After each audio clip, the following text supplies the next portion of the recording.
Welcome, folks. Thank you again for joining us. If you're joining us for the first time, this is a Wealthy Retailer series by Canadian Retail Solutions. And today we're going to talk about retail KPIs. And this is actually a follow-up to a previous webinar where we looked at retail math and the basics of math. Well, this session, we're actually going to go into some of what that math means and some of the benchmarks that we try to achieve within the measurements that we take. So how do you measure up? First of all, obviously, there's a copy available for you. You can reach out to thewealthyretailer.com to get a copy of this webinar. So don't frantically take down notes. Certainly absorb and enjoy the session as we go through it together. Just a bit of an introduction for both of us. Dan's not with us today, but he put together this program with myself. Dan is the CEO at Canadian Retail Solutions, has had 25 years plus of experience with retailers, working himself, running a significant organization from a very young age and building out many businesses. He's a real ambassador and champion of independent retail. For myself, Scott Smith, I've been also managed and looked after retail stores since I was a teenager. Too long to really to want to actually say, but yeah, have had lots and lots of experience and found the world of math through our interaction with great POS systems and some incredible forecasting tools that we work with today with Management One and the Retail Orbit system. Just have found a real passion for what the math can do when you measure your business, how you can improve your business, how you can really understand where it's going. And it's really been a joyous thing for me in my life to be able to do that, to be able to see retailers improve and succeed and build cash in their business. So first of all, I want you to know that everything comes in different shapes and sizes. It's really important to remember as we journey through these KPIs that every one of your stores comes with a unique set of qualities, challenges, and benchmarks for success. The point of the exercise is to recognize where you can improve. An inventory plan is always focused on growth. Forward movement is always a satisfying thing and has a profound effect on your business. Okay, so it will be different for each of you in terms of your businesses. What we really want to focus on is improvement. You measure and you improve your business. So ultimately, we want you to be able to set smart goals for your business, specific, measurable, actionable, relevant, and time-bound. And today, obviously, we're going to focus on the measurement of your business, the all-important measurement of your business. The three areas, again, as we spoke of last time, is we're going to look at inventory, customers and staff, and your expenses. Okay, these are the things that are the standout issues that need to be measured in your business. First of all, let's look at inventory. Okay, so as we go through, this is the 101 of inventory. This is the markup, okay, or the IMU, original retail minus cost divided by original retail. Is Keystone enough for your business? When I say Keystone, that's that 50 margin or that markup of double what you pay. Consider your expenses. What are your expenses as a percentage of your revenue? So when you're understanding your markup, you need to understand what you need to spend on the business to be able to break even or make a profit. So if your expenses are high, they're in the high 40s or 50s, then really no, the answer to Keystone is not enough. You've got to mark up your product higher than that, or you're not going to see that profitability. Okay. Then you've got to consider your markdowns. What is a healthy markdown percentage to drive your business? So again, remember the difference between the two. You're going to have your expenses. You're going to have your cost of goods, or what you're paying for your goods, and then what the difference between those two things is going to be your profit. Well, if your markdowns and your markup together are not going to give you enough money left over from what you have in fixed and variable expenses, then you are not going to see a profit. So very important, markup is proportional to really what you're going to have to mark down and the expenses you're going to have to take for your business. Okay, and we're talking there about markdowns. So let's have a look at an example of markdowns. Just going back again, I can say that markdown percentage is the markdown dollars divided by the net sales, as we've talked about in the past. So let's just give you an example of the real impact of markdown so you can kind of understand where the dollars go. The IMU in this particular example is $100. The initial markup is $100 because you paid $50 for it. Okay, you take 10% off to sell the item. So very simple, very easy markdown. Now that is a $10 markdown and a $90 sale. That's really important to understand that, because you'll better understand the impact of markdowns on your business. So really, the markdown percentage is $10 divided by 90, which is 11%. So the impact on your business is 11%. Okay. So then let's talk about maintain markup and give you some examples of the maintain markup. And this is where you'll see some differentiators here, and it'll kind of factor in the markdowns. So let's look at example 1. Okay, your expenses are 38% of your sales. Okay, so remember earlier I said understanding your expenses. Your expenses are 38% of your sales. Okay, now the item's IMU, initial markup, was $100 and its cost was $50, just like we talked about in the markdown session. So the IMU in this particular case is Keystone, is that 50 markup, that 2-time markup. Now the item sells, again, like we talked about, for 10% off. The IMU, or the maintain markup, I should say now, what you maintained in your business is 100 minus 10, minus what you paid for the goods, which is 50, which is $40. So what you kept in the business is $40. Now the percentages are the maintain markup. Now, to understand what you're maintaining as a percentage, it's the $40 you kept divided by the $90 that you sold it for, which is actually 44%. So your maintained markup is 44%. Now, if you now understood that your profits for this situation were based on how much you expended in the business, or your expenses, so it's 44 minus 38%. So you are seeing a 6% profit, a single-digit profit out of this item at Keystone that you only marked down 10%. Okay, now let's look at example 2, and you can see how this can really dramatically change. Example, same situation, 38% of sales was your expenses. Your IMU this time was slightly more. You marked this item up to $110 on a cost of $50. So that is a 55% IMU, or initial markup. The item, again, you needed to take 10% off to sell it. The maintain markup is now $110 minus $11, which is the 10% off, minus the $50 cost, which leaves you with $49. The maintain markup here is 49 divided by 99, which is 49.5%. And it actually means with your 38% expenses that you're seeing an 11.5% profit in the business. That is a double digit. That's the numbers that we're looking for. So we talk about benchmarks. A very simple benchmark for your business is to see a double digit profit. And look at what we did with such a very, very small and slight change to that IMU. Imagine that across your whole inventory. It could be the difference between a single digit profit and a double digit profit. Okay, so the next section, stock to sales ratio. The stock to sales ratio is critical. You can determine them to some extent from past sales performance, but in my experience, the best way to determine these ratios is with an actual inventory plan. It considers history, it considers trending, it has the ability to feed the categories correctly according to the accurate sales curve. Inventory ratios that peak and valley at the right time. So remember, it's all about, stock to sales ratio is all about bringing the right inventory in at the right time. Your correct ratios will make all the difference. They will make all the difference, because if you come in too low, you're actually going to walk customers to your competition. If your stock to sales ratios are too low, you'll walk customers to your competition. If they're too high, you're going to kill your profits with markdowns. So it's a really fine balance.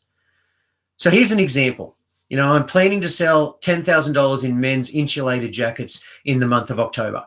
The ideal stock to sales ratio is 2.5. That means it's $2.5 in inventory for every dollar we're going to sell in that month of October. So our beginning of month should be $25,000 of inventory at retail to sell that $10,000 worth of product. So very simple math. For every dollar, how many dollars do I need to stock in the store at the beginning of the month to move through that month cleanly? Inventory turn or turnover, the yearly sales retail divided by the average monthly stock at retail. So a very important metric for our business, because if we're not turning inventory regularly, then we're going to have to make some significant margin to be able to make sure that we're profitable. If we can turn something on a regular basis and replenish it, then we can often repeat our margin performance and be able to make good dollars. Okay, so how where should we be? Okay, so and you know, I'm going to give you some again, remember, all shapes and sizes. Don't judge yourself too harshly, but overall businesses turning at 3 to 4 times would be a healthy goal. Turning that, replenishing that inventory 3 to 4 times a year. You know, when you've got seasonal goods, you might be an outdoor store or something of those likes. 3 turns is a great goal to have. Casual clothing and sometimes gifts can be 4 to 5, even more turns than that. You can replenish quickly, you can get product quickly, and you can sell through quickly. Fast fashion can often be 5 to 6, if not 7 or 8 turns as well. Accessories and specialty foods can be upwards of 6 turns as well. So just some interesting benchmarks for you to look at. If you're generally in the apparel industry, in the gift, outdoor sporting goods, 3 to 4 turns overall is a healthy goal for your business. Sell-through percentage. Sell-through percentage equals the units sold divided by the units sold plus everything that you have on hand in inventory. Okay, so again, the sell-through, I love sell-through. It's a really interesting number. It's calculated, really by understanding what inventory you have left and what inventory you've brought in over a period of time. So it's a really good understanding. And one of the things I really like to teach is using sell-through to go and communicate with your vendors. You know, go and talk to your vendors about the performance. Rank your vendors, rank your styles and sizes. Make sure that you're getting the sell-through that you need. So let's look at benchmarks of sell-through. Where should you be?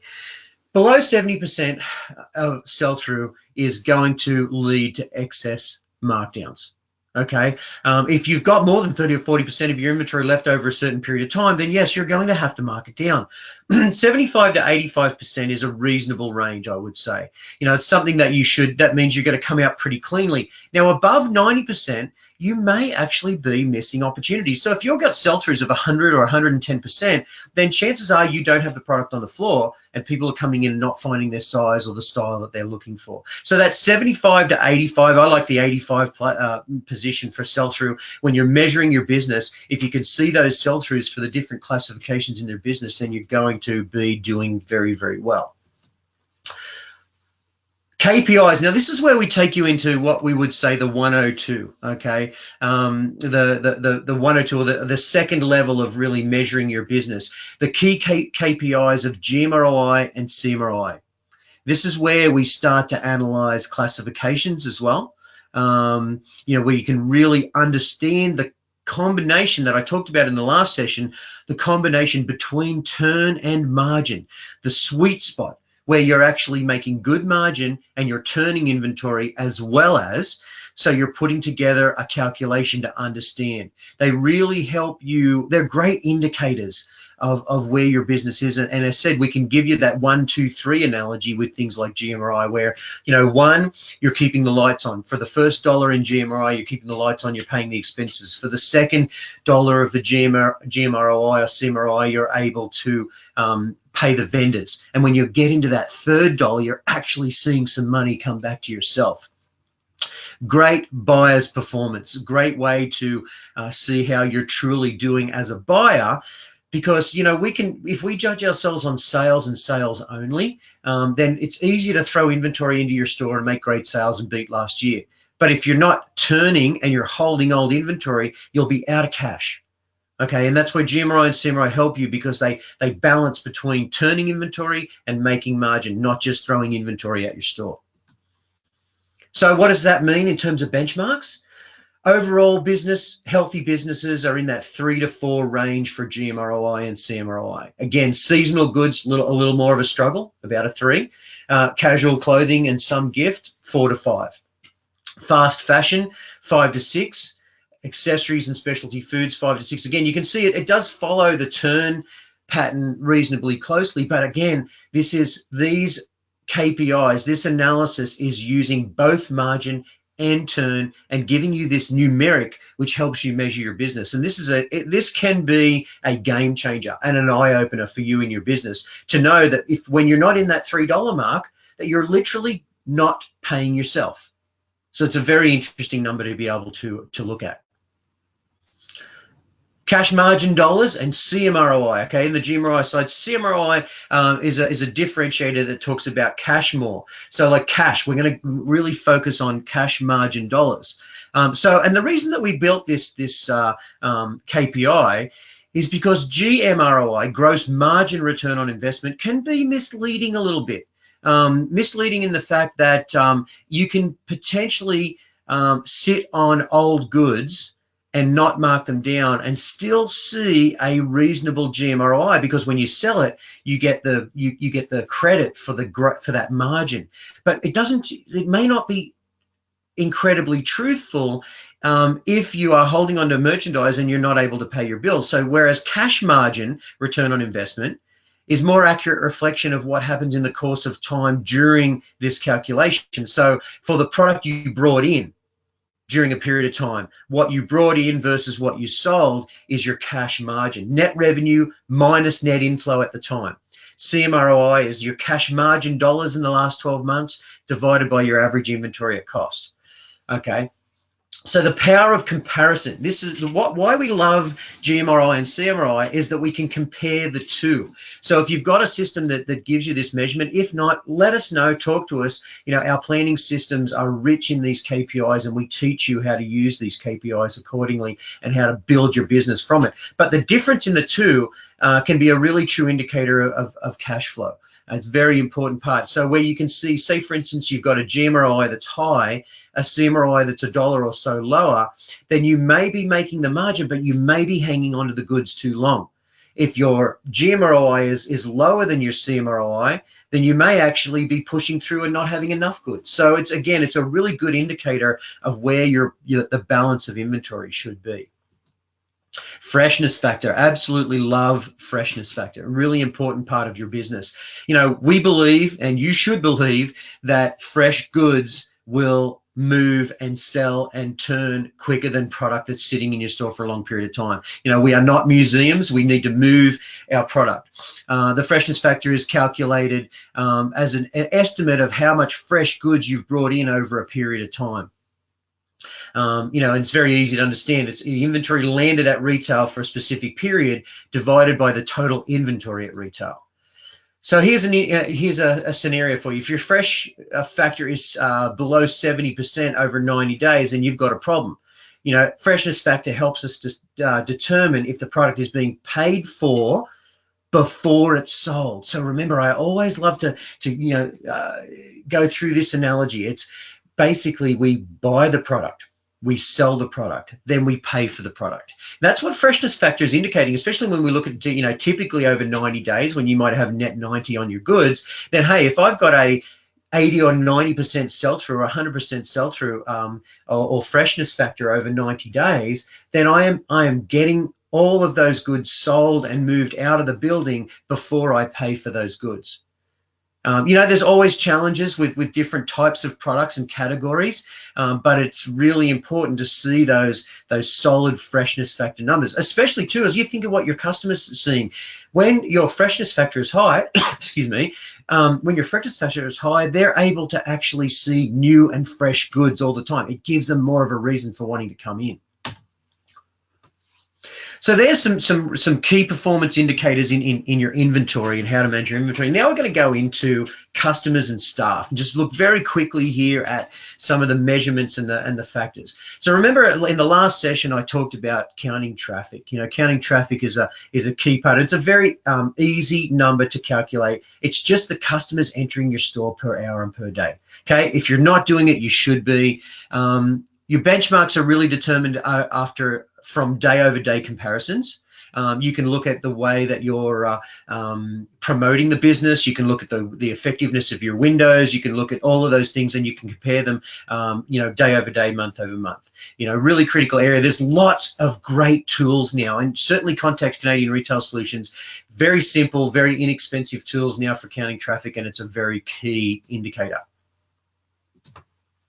So conversion rates. So if I just go back again and just explain conversion rates, the number of customers entering the store per period, which you've done now because you're a great traffic counter, divided by the number of sales per period. Okay, so all of a sudden now we're seeing how many people are walking in the door and how many are walking out with product. So this is some kind of national conversion rate averages. You can see it's kind of all over the map.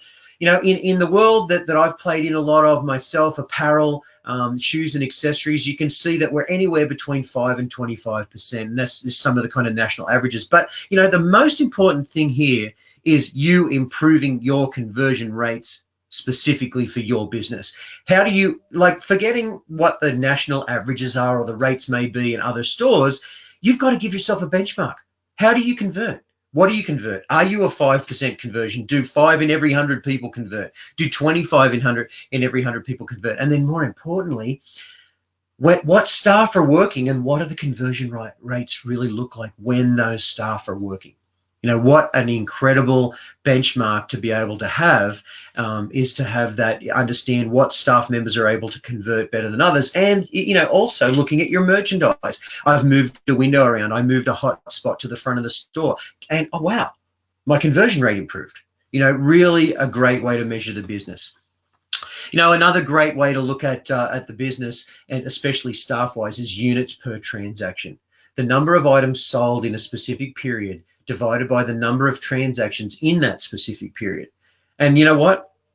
The most important thing I would say here in many of your businesses is, are you selling solutions? Which means really that the average, if it's below 2, you're doing your customers a disservice if you are a solutions-based retailer, which most of you are.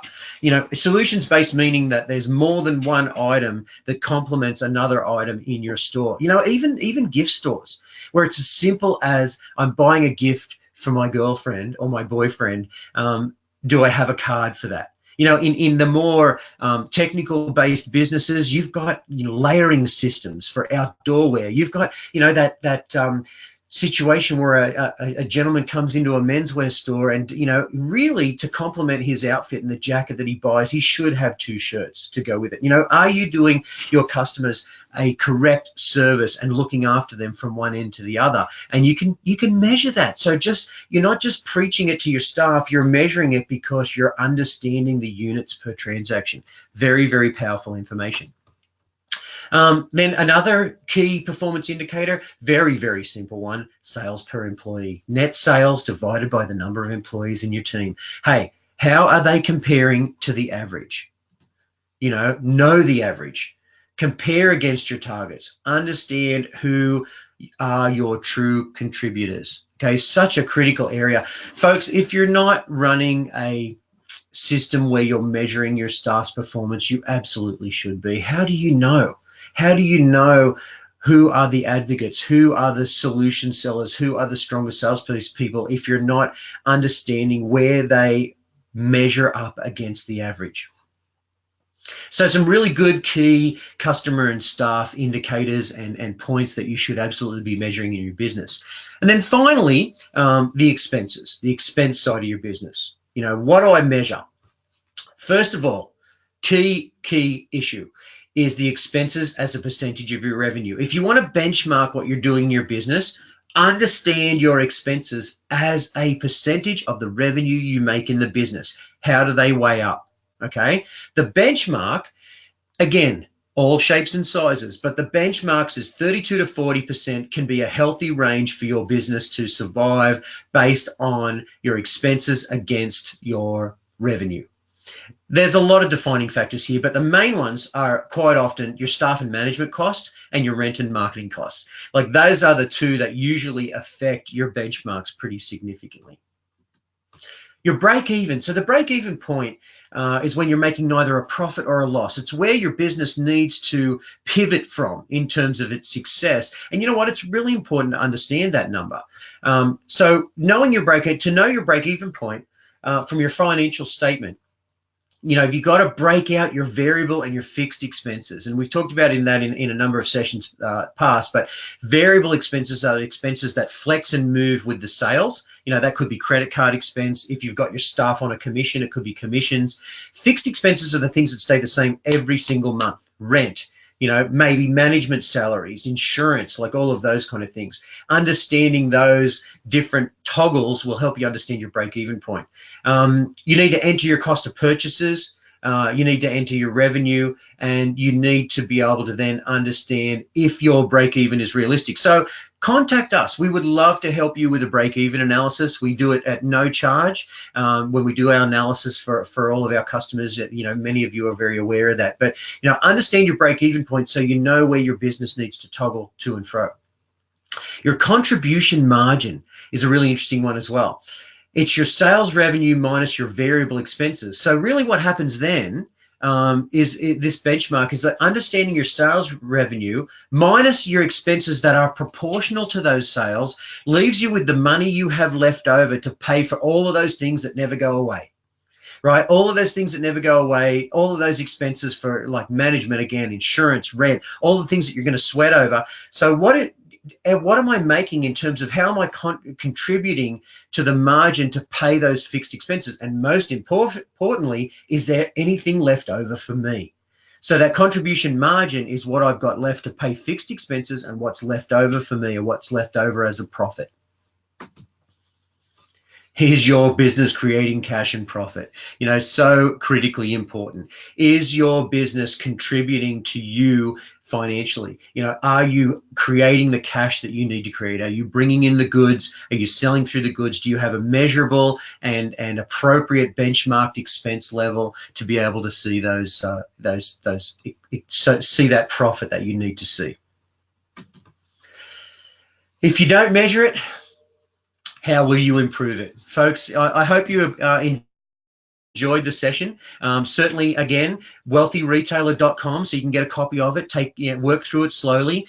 Contact us at any time if you've got questions. You know, like we love to chat about this stuff. It's Dan and I's passion. It's the passion of our retail business consulting team and Canadian Retail Solutions. We really enjoy it. Now, we do have some great resources for you as well.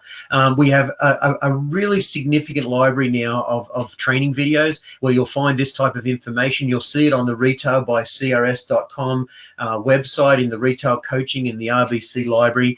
Please go ahead and use it. It's really, it'll be really, really helpful to you.